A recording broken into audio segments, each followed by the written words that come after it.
Xi Jinping menjadi pemimpin tertinggi Tiongkok belum ada 10 tahun, namun gerakannya, manuvernya, strateginya membuat Tiongkok bukan hanya ekonominya tumbuh, tapi Tiongkok menjadi kekuatan dunia yang menakutkan. Bahkan membuat Amerika berpikir ulang untuk dogfight dengan Tiongkok.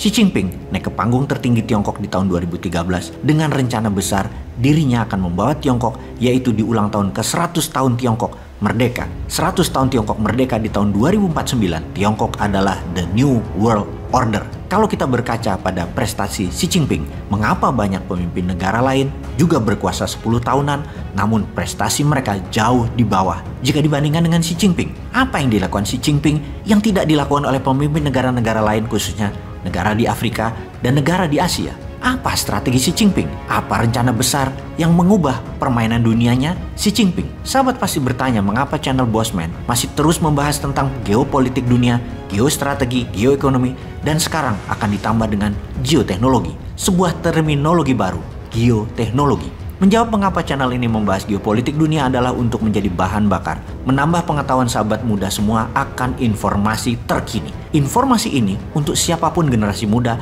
yang akan mengendalikan negara ini, mau dibawa kemana oleh kalian, silahkan saja. Namun pastikan Indonesia menyusul Tiongkok di tahun 2045 sebagai negara nomor 1 di dunia dan menjadi pengendali kesejahteraan umat manusia.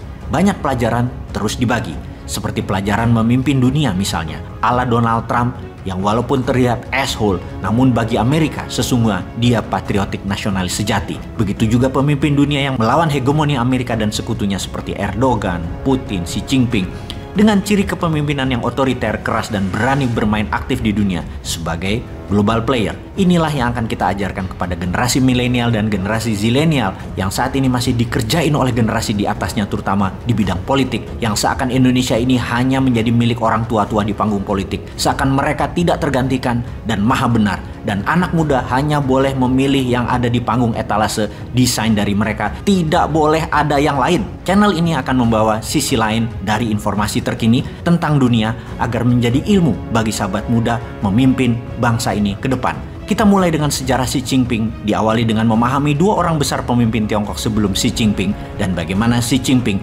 rise to power yang menjadikan dirinya pemimpin tertinggi Tiongkok seumur hidup. Pondasi negara Tiongkok dibangun dengan tangan besi oleh Mao Zedong yang dilanjutkan oleh the greatest reformer, Deng Xiaoping. Tanpa Deng Xiaoping, Tiongkok masih menjadi negara mediocre dengan GDP mungkin sekitar 4 ribuan dolar per kapita saat ini. Deng meletakkan dasar ekonomi Tiongkok di tahun 1978 dan puncaknya di 1989 dengan double standard currency yang sangat fenomenal. Karena pondasi Deng Xiaoping tersebut saat ini di Tiongkok ada 1.500 bilioner atau dalam rupiah kekayaan mereka di atas 15 triliun dan ada 960 ribu orang milioner atau dalam kekayaan rupiah nilai mereka di atas 15 miliar. Hebatnya lagi, 30% para bilioner dan milioner itu terjadi dalam kurun waktu 10 tahun terakhir di era Xi Jinping, yang artinya strategi ekonomi jangka panjang Tiongkok dari tahun 1978 hingga saat ini relevan dan nyambung. Wis, kalau ada info begini, ora usah dibanding-banding ke, jangan disaing-saingi, yo mesti kalah. Wis, kita harus tetap fokus pada pelajarannya dan hikmahnya dari apa Bapak Reformasi Pembangunan Ekonomi Tiongkok Deng Xiaoping lakukan. Pertama adalah diplomasi luar negeri Deng lakukan ke Amerika. Bagaimana Deng meyakinkan Amerika bahwa Tiongkok adalah bangsa pekerja keras dan segala peraturan perusahaan Amerika dan Eropa yang membutuhkan tenaga kerja murah dan rajin, pindahkan pabriknya ke Tiongkok. Bahan baku masuk ke Tiongkok 0% pajaknya dan kemudahan pajak lainnya. Pokoknya bikin rakyat Tiongkok ada lapangan kerja. Kunci penting pembangunan Tiongkok di tahun 1978 karena bekerja adalah proses pembiasaan, membuat tenaga kerja Tiongkok jadi terampil, jadi biasa. Lalu setelah terjadi pembiasaan, Tiongkok mulai membangun ekonomi, namun hanya di kawasan ekonomi khusus atau KEK di 4 wilayah di Tiongkok. Salah satunya adalah Shenzhen, di mana pemimpin tertingginya waktu itu adalah ayah kandung Xi Jinping, yaitu Xi Zhongsun. Ayahnya menjabat sebagai Kepala Departemen Propaganda Partai Komunis dan kemudian menjadi Wakil Ketua Kongres Rakyat Nasional atau DPR-nya Tiongkok sebelum menjadi Ketua KEK di Shenzhen, yang sangat sukses meningkatkan ekonomi di KEK naik 10 kali lipat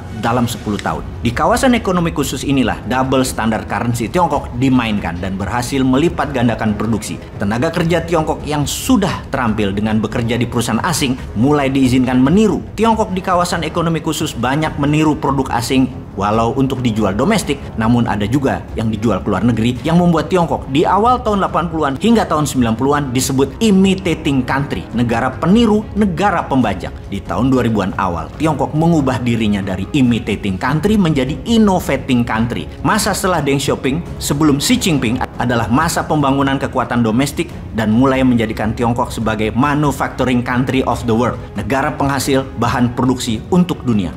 Kemudian Xi Jinping naik ke tampuk pemerintahan, di mana sebelumnya sejak tahun 2003 kesadaran internasional Tiongkok muncul dengan menyadari sebuah lokasi sangat strategis bernama Selat Malaka. Presiden Tiongkok tahun 2003 kala itu adalah Hu Jintao menyebut dengan istilah Malaka Dilema.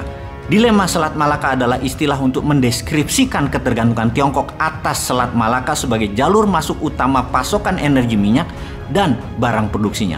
Karena itu, Selat Malaka digarap serius. Harus bisa terus aman untuk Tiongkok pakai sepanjang zaman dengan melakukan lobi politik dan kendali politik di kawasan Selat Malaka yang ada 3 negara di sana, yaitu Indonesia, Malaysia, dan Singapura.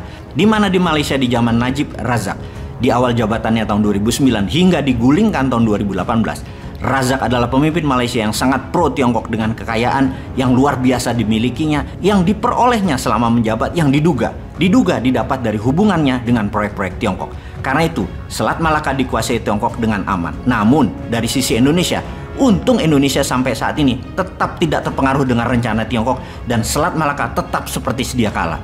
Sambil kita tanya dalam hati, gitu ya? Emang sudah dapat